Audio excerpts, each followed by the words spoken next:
여러분 예수님 사랑하십니까? 한번 옆 사람을 쳐다보세요. 예수님을 사랑하는 모습이 보이나요? 예, 맞습니다. 제가 봐도 얼굴에 주님 사랑하는 모습이 보여요. 예, 그런 마음으로 예배하는 모습이 보입니다. 여러분 예수님을 사랑하신다면 여러분 부부간에도 가끔씩 우리 부부도 마찬가지예요. 이 문제 가지고 가끔씩 언쟁을 합니다. 당신 나 사랑하는 거 맞아? 예. 그럼 사랑하지. 그러면 집사람이 꼭 얘기합니다. 그럼 표현을 해줘야지. 예. 말을 해야 하나? 예. 이런 식으로 이제 논쟁을 하는데 여러분 어떠세요? 주님 사랑하십니까? 그럼 뭘로 알 수 있어요? 내가 주님 사랑한다면 그 사랑하는 게 증명되어져야 되잖아요. 우리의 고백이 정말 주님을 사랑한다는 고백이 진실이라면 반드시 우리는 예수님의 말씀을 사랑하고 지켜야 합니다. 아멘입니까? 그렇지 않으면 우리의 사랑은 입술의 고백에 불과하다는 거죠. 오늘날 많은 사람들이 성경을 손에 들고 있지만 실제로는 그 말씀을 지키지 않습니다. 성경은 집에 있지만 일주일 동안 성경 한 장 읽어보지 않고 교회 오는 사람들이 많아요. 지난주에 제가 좀 과하게 이야기를 했습니다. 이런 사람을 뭐라 그랬어요? 제가요? 가정하게 앉아있다 그랬어요. 예. 여러분 하나님의 말씀보다도 TV나 스마트폰 또 뭐 드라마, 뉴스, SNS 뭐 이런 걸 더 가까이 하는 시간이 더 많지 않나요? 교회에서는 말씀을 중요하게 여긴다고 하지만 실제 삶에서 말씀대로 살려고 애쓰는 모습은 점점점 줄어들고 있는 게 현대 성도들의 모습이에요. 말씀을 듣고도 아무런 변화 없이 살아간다면 우리가 정말 예수님을 사랑하는 것이 맞는가 한번 생각해 보아야 합니다. 예수님은 오늘 요한복음 14장 21절에 뭐라 그래요? 나의 계명을 지키는 자라야 나를 사랑하는 자니 나를 사랑하는 자 내 아버지께도 사랑을 받을 것이요 나도 그를 사랑하여 그에게 나를 나타내리라. 그렇게 말씀하셨어요. 예수님은 사랑을 말이 아니라 계명을 지키는 행위로 증명하라고 말씀하십니다. 여러분 말씀을 가까이 하지 않고 말씀을 따르려는 순종이 없다면 우리는 예수님을 사랑한다 말할 자격이 없습니다. 그럴 자격이 없어요.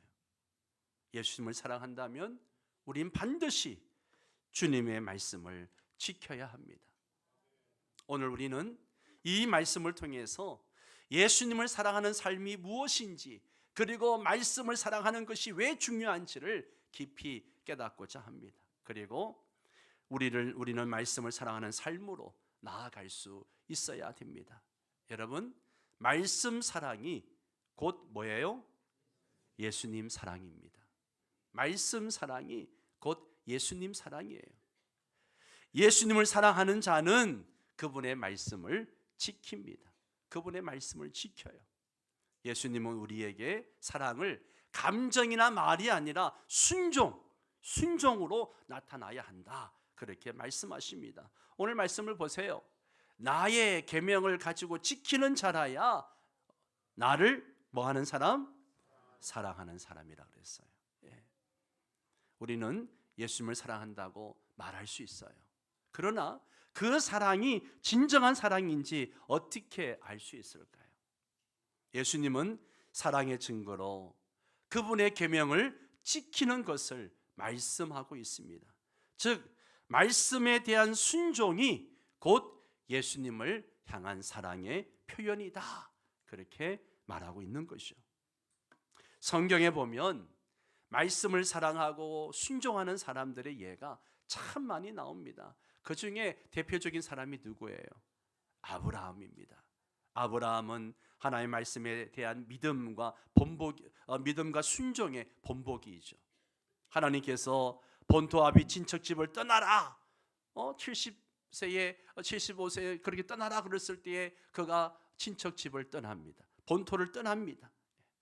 아브라함은 또 독자 이삭을 바치라 그랬을 때에 순종함으로 독자 이삭을 바치려고 했을 때 하나님은 감동하셔가지고 아브라함과 그의 후손에게 큰 복을 주시는 것을 보게 됩니다.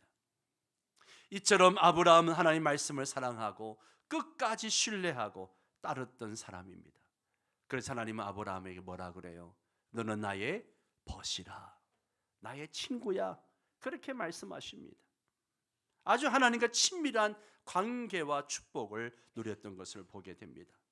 또 우리는 모세를 통해서도 마찬가지입니다. 하나님의 말씀을 따라서 이스라엘 백성들을 출애굽시키고 하나님의 말씀을 받아서 이스라엘 백성들에게 전하고 가르쳤던 사람입니다. 그는 시내산에서 계명을 받아서 하나님 백성에게 전했고 하나님의 지시대로 성막을 건축하고 말씀을 충실히 행했습니다. 그 결과 모세는 하나님과 대면할 만큼 아주 친밀함을 누렸어요.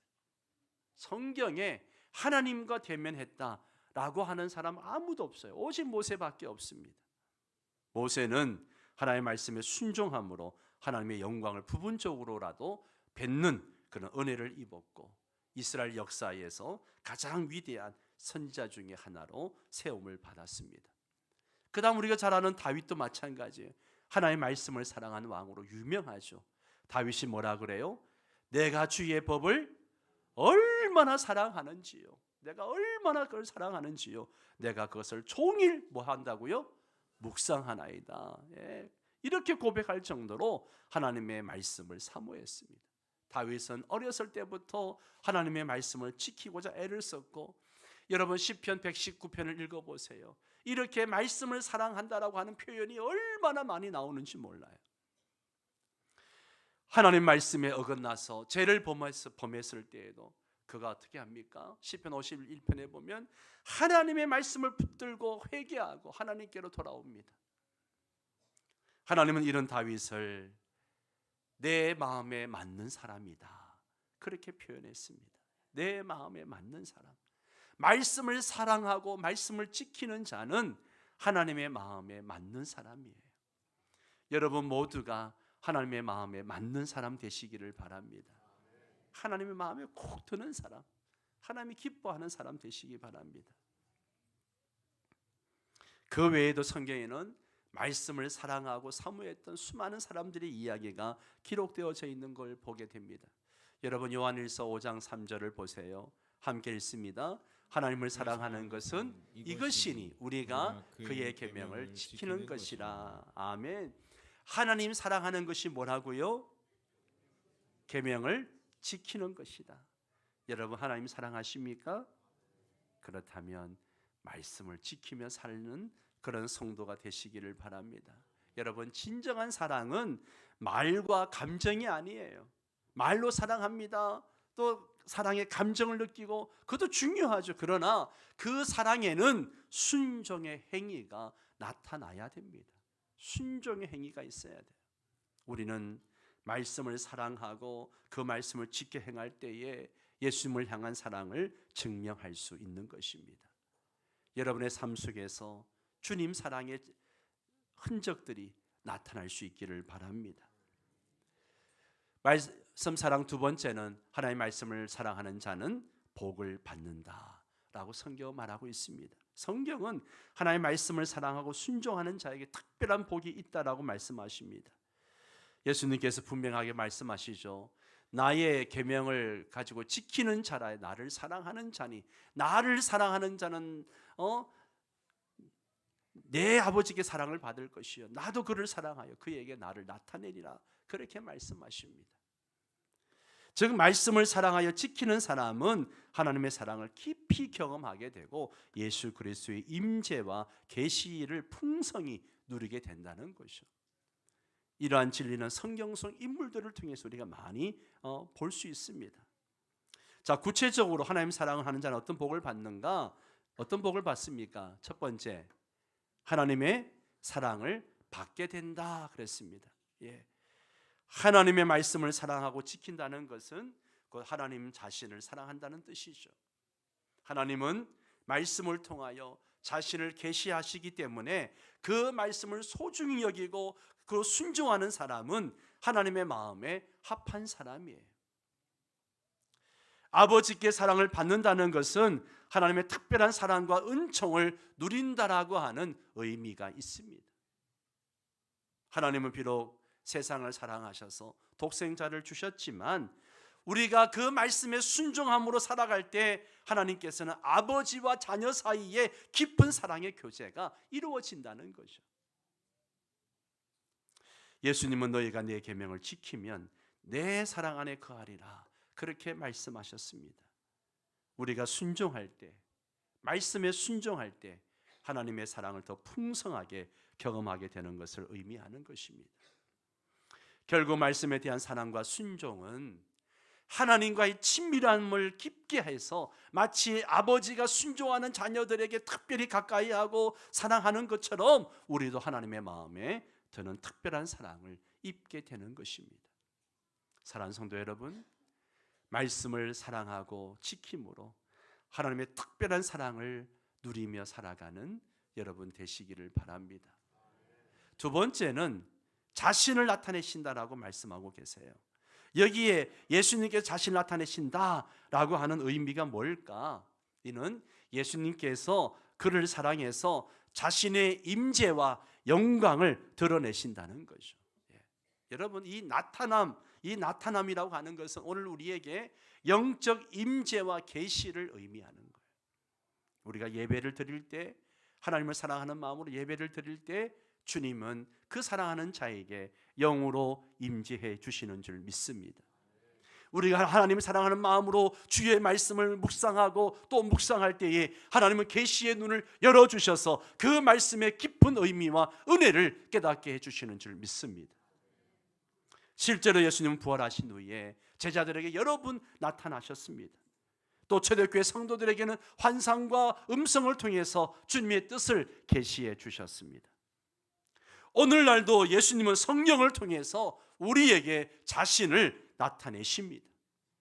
성령께서는 예수님의 말씀을 자꾸 생각나게 하시고 우리 마음에 예수님을 나의 주라고 고백하게 하시고 또한 그분의 사랑과 성품을 깨닫도록 날마다 말씀을 묵상할 때마다 조명해 주시는 거예요.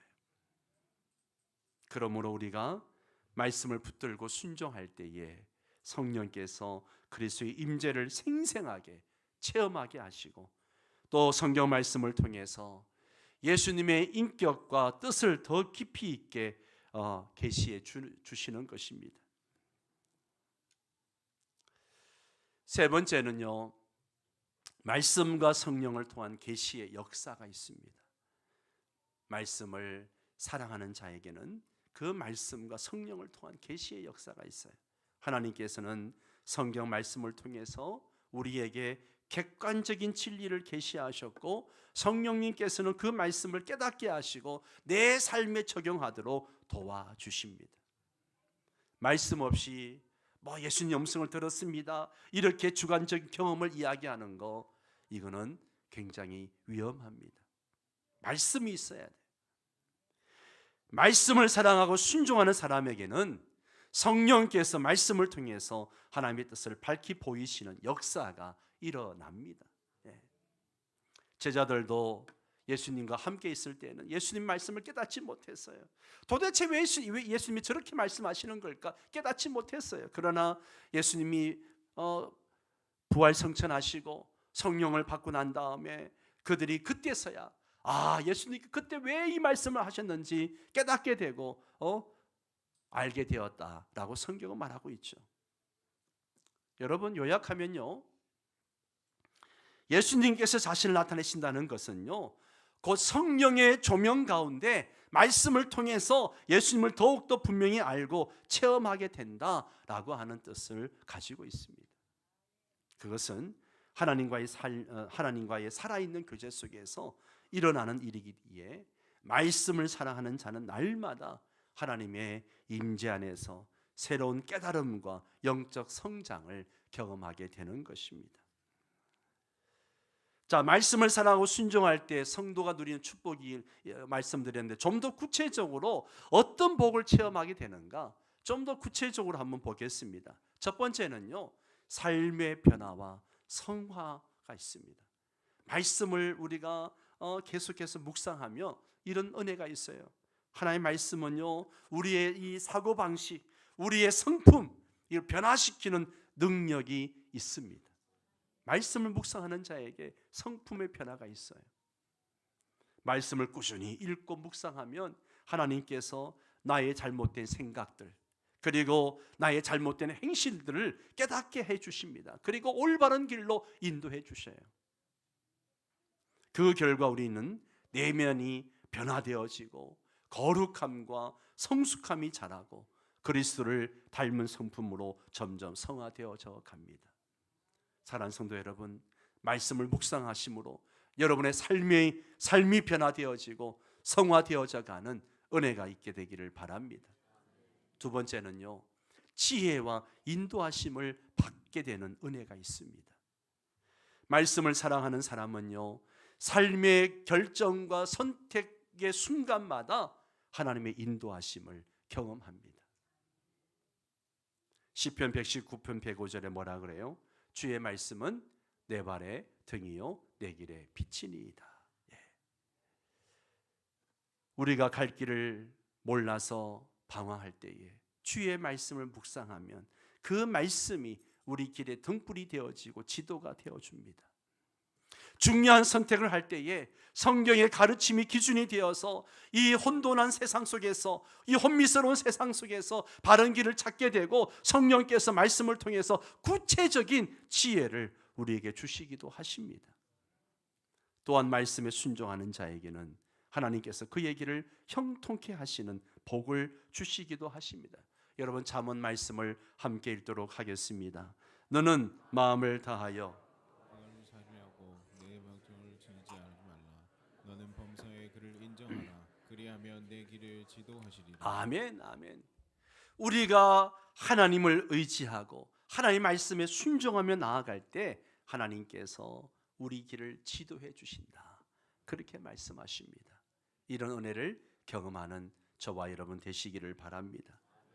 세 번째는요, 마음의 평안과 기쁨을 주십니다. 하나님의 법을 사랑하는 자에게는 뭐가 있어요? 큰 평안이 있다. 시편 119편 165절에 말씀하고 있잖아요. 주의 법을 사랑하는 자에게는 큰 평안이 있다. 장애물이 없다 그랬어요. 장애물이 없습니다. 말씀을 믿고 의지할 때 세상에 줄 수 없는 내적인 평안이 그 사람 속에 있습니다. 비록 내 상황, 내 환경은 여전히 염려, 근심거리가 가득하지만 우리가 말씀을 깊이 묵상하고 주님이 주시는 은혜가 있을 때에 그 안에 내적인 평안이 있습니다. 두려움 대신에 담대함을 얻을 수 있습니다. 또한 하나님의 약속의 말씀은요, 환난 중에도 우리에게 위로와 기쁨을 줍니다. 그래서 말씀을 사랑하며 순종하는 성도는 환경을 뛰어넘는 그런 샘솟는 기쁨을 누리게 되는 거예요. 이런 은혜가 있습니다. 이래도 여러분, 성경을 안 읽으시겠습니까? 이런 은혜가 있는데 읽으시겠습니까? 아멘? 예, 이런 은혜가 있어요. 성경을 사랑하는 사람에게는 이런 은혜가 있습니다. 네 번째입니다. 영적 권능과 승리가 있습니다. 말씀에 순종하는 삶에는요, 영적 권위와 능력이 따릅니다. 예수님께서 광야에서 마귀의 시험을 받으실 때에 어떻게 물리치셨어요? 기록되었으되 그러면서 성경 말씀을 가지고 마귀를 대적하고 승리하신 것처럼 우리도 말씀으로 무장할 때 세상에 얼마나 죄와 유혹들이 많습니까? 우리를 미혹하는 것들이 얼마나 많습니까? 그것을 이길 힘을 말씀에서 얻게 되는 것입니다. 또한 말씀을 붙들고 기도하면 믿음이 더 견고해져서 영적 전쟁에서 승리하고 사탄의 공격을 물리치는 능력을 경험하게 됩니다. 이 모든 것이 하나님의 말씀을 사랑하고 의지하는 자에게 주어지는 복된 열매라고 하는 것입니다. 이런 은혜를 경험하시기를 바랍니다. 다섯 번째는요, 마지막으로 기도 응답과 임재 체험이에요. 예, 말씀을 사랑하는 자에게는요, 기도 응답과 임재 체험이 있어요. 하나님의 말씀이 우리 안에 거하면요, 기도가 막 힘을 얻고 응답을 경험하게 돼요. 제가 늘 말씀드리잖아요. 기도할 때 그냥 내 생각 가지고 그냥 막 유창하게 막 따발총처럼 그렇게 기도하는 게 중요한 것이 아니고, 약속의 말씀을 믿고 그 말씀을 가지고 기도하는 게 중요하다 그랬어요. 예수님께서는 너희가 내 안에 거하고 내 말이 너희 안에 거하면 무엇이든지 원하는 대로 구하라. 그리하면 이루리라. 아멘. 아멘. 여기 보세요.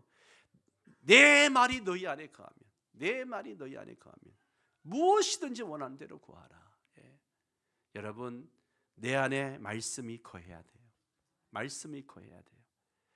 기도할 때에 그 말씀들이 막 술술 나와서 그 약속의 말씀을 붙들고 기도하면요, 기도 응답이 되어지고 기도가 힘을 얻습니다. 말씀을 따라 하나님께 기도하면요, 하나님의 뜻에 합당한 기도를 드리기 때문에 기도 응답이 빨라지는 거예요. 그러면서 하나님의 살아계심을 더 생생하게 경험하게 되는 거죠. 또한 날마다 말씀을 가까이 하는 자는요, 하나님이 함께 하신다는 확신 가운데 살아가기 때문에 어떤 형편에서도 흔들리지 않는 담대한 믿음을 갖게 됩니다. 자, 내 말이 너희 안에 거하면이라고 말씀을 드렸는데, 그러면 도대체 이 말씀을 사랑하고 지키는 구체적인 방법, 말씀이 내 안에 거하게 하는 방법이 뭐냐? 어떻게 하나님의 말씀을 더욱 사랑하고 삶에 실천할 수 있을까? 몇 가지 실천을 제가 할 수 있는 것들을 말씀드릴 테니까 꼭 실천해 보시기 바랍니다. 자, 첫 번째 뭐예요? 예, 규칙적인 말씀 묵상과 공부예요. 예, 규칙적인 말씀 묵상과 공부입니다. 날마다 일정한 시간을 정해놓고 성경을 읽고 묵상하는 습관, 너무너무 중요합니다. 제가 손들어 보라고 얘기하지 않겠습니다. 여러분, 매일매일 일정한 시간을 정해놓고 성경을 읽고 묵상하는 습관을 들이십시오. 예. 말씀 묵상 노트나 큐티를 활용해서 하나님께 주시는 교훈들을 기록해 보는 것도 도움이 됩니다.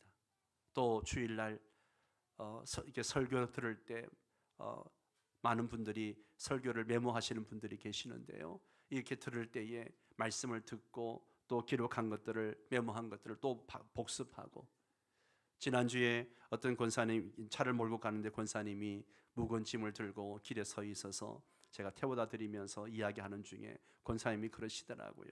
목사님, 저는 주일날 설교 듣는데 너무 은혜가 되고요, 또 집에 가가지고 유튜브를 통해서 몇 번씩 목사님 설교를 들으면서 제가 은혜를 또 받고 또 받습니다. 그런 이야기를 하시더라고요. 예.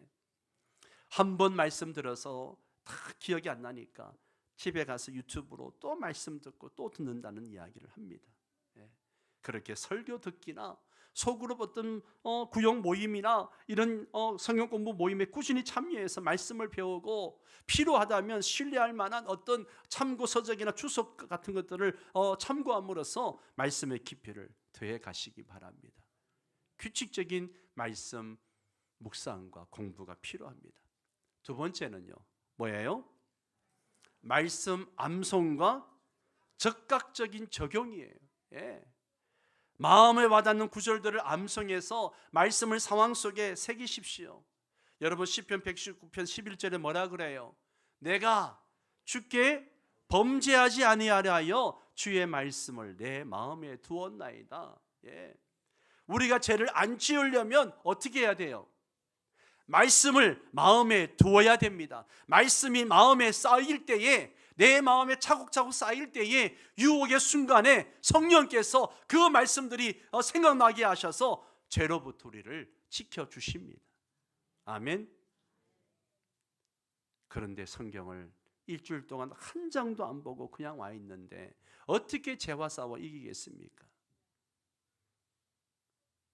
또한 읽은 말씀 가운데 당장 실천할 수 있는 명령이나 교훈이 있다면 작은 것부터라도 순종해 보십시오. 예를 들어서 범사에 감사하라 말씀을 읽었다면 그는 그날 불평 대신에 감사 제목을 찾아서 입술로 감사해 보는 식의 작은 실천으로 옮기는 것입니다. 이렇게 적용을 해야 돼요. 그래야 말씀이 나에게 적용되어지고 말씀 훈련이 되어지는 거예요. 세 번째 뭡니까? 같이 읽습니다.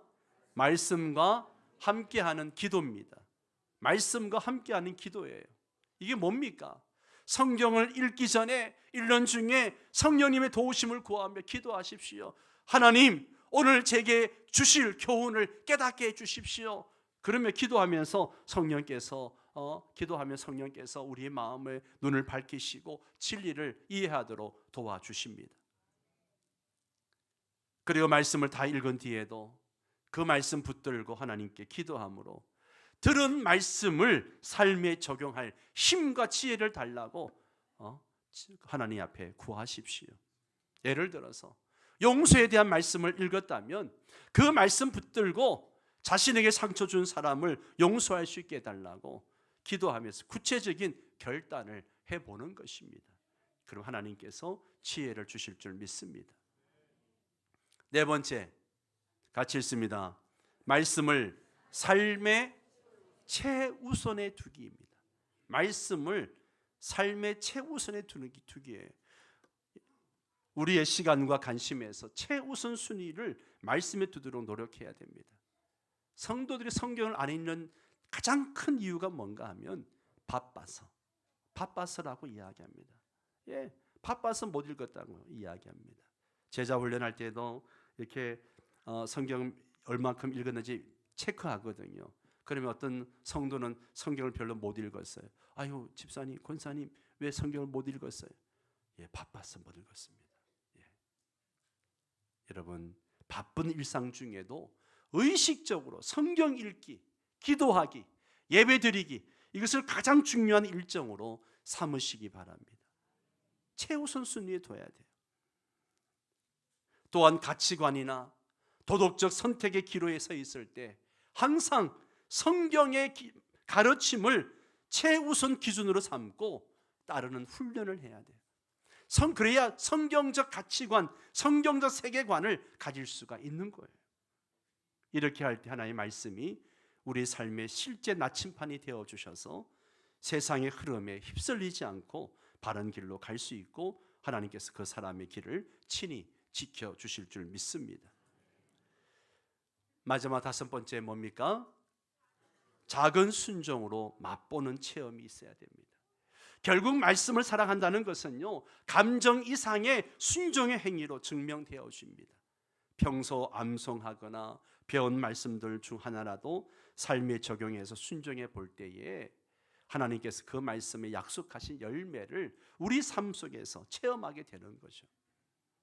이렇게 작은 순종의 경험들이 쌓이고 쌓일수록 우리는 말씀의 능력, 그 말씀의 달콤함, 다윗이 고백했던 것처럼 송이꿀보다 더 단 그 말씀, 그것을 깊이 깨닫게 되고 더 열심히 말씀을 사모하게 되고 순종하게 되는 거예요.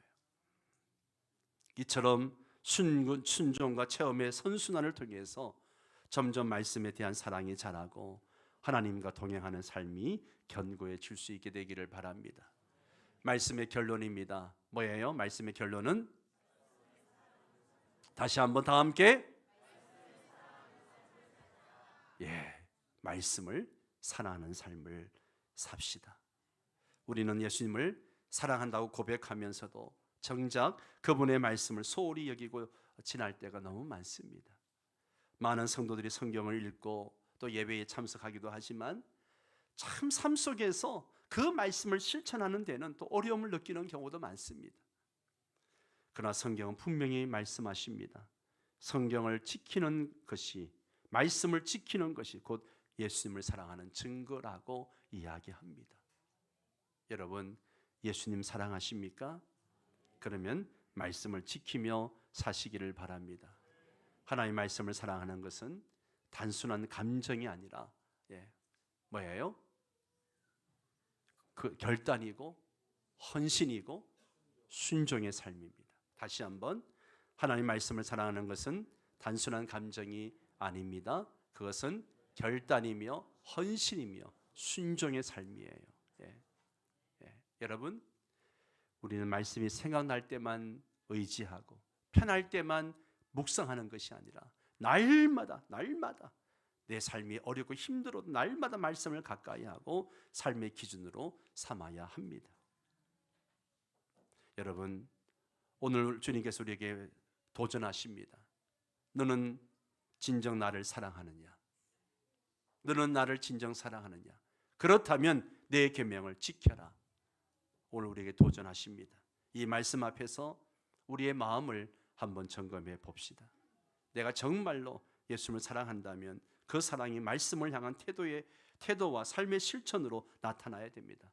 오늘의 결단 첫 번째, 성경을 더 깊이 사랑하고 묵상하는 삶을 살겠는가?